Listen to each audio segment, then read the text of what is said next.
অভিনেতা নাগা চৈতন্য ও শোভিতা ধূলিপালা বিয়ে করেছেন বুধবার রাতে। নাগা মঙ্গলসূত্র পরিয়ে দেওয়ার সময় আবেগে কেঁদে ফেললেন শোভিতা, তারপর তাকিয়ে রইলেন স্বামীর দিকে। এর আগে মঙ্গলসূত্র পরে আবেগে ভেসে গিয়েছিলেন দক্ষিণী অভিনেত্রী সামান্থা রুথ প্রভু। দুজনের মাঝখানে যিনি দাঁড়িয়ে রয়েছেন তিনি নাগা চৈতন্য। 2017 সালে সামান্থাকে বিয়ে করেছিলেন নাগা, তবে সামান্থা নাগার রূপকথার বিয়ে খুব বেশি দিন টেকেনি। নাগা অবশ্য এগিয়ে গিয়েছেন, খুঁজে নিয়েছেন নতুন সঙ্গিনী। অন্যদিকে নিজের মনের দরজায় খিল দিয়েছেন সামান্থা। অভিনেত্রী নিজেই স্বীকার করেছেন কাজ ও আত্মপ্রেমে ডুবে রয়েছেন তিনি।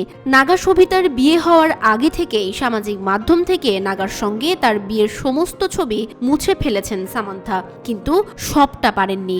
নাগার 3 স্মৃতি এখনো জ্বলজ্বল করছে অভিনেত্রীর সামাজিক পাতায়। প্রাক্তন স্বামীর বিয়ের দিন সামান্থা তার ইনস্টাগ্রামে একটি ছবি শেয়ার করেছেন, যেখানে তিনি এক বালিকার ভিডিও পোস্ট করেছেন যে লড়ছে এক বালকের সঙ্গে। সামান্থা লিখেছেন, ফাইট লাইক গার্লস।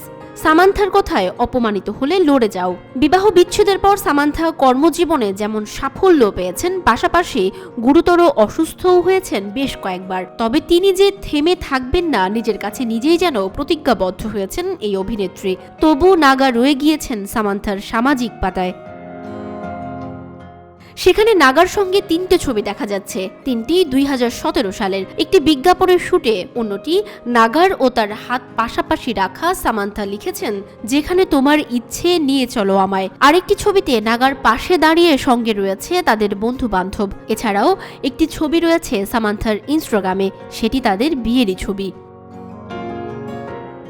2017 সালের 23 নভেম্বর নাগাকে জন্মদিনের শুভেচ্ছা জানিয়ে পোস্ট করেছিলেন সামান্থা। সেখানে লেখা ছিল, তোমার হৃদয়ে যা চায় ঈশ্বর যেন তোমায় তাই দেন, প্রার্থনা করি। অনুরাগীরা উষ্মা প্রকাশ করেছেন এ ছবির জন্য।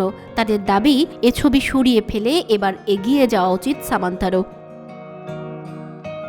অতীতে বিভিন্ন সাক্ষাৎকারে নাগার সামনেই সামান্থা বলেছেন, তুমি জানো আমি তোমাকে বেশি ভালোবাসি। তবে গত 3 বছরে যেন পুরনো সামান্থার অনেকটাই বদল ঘটিয়েছে অভিনেত্রী।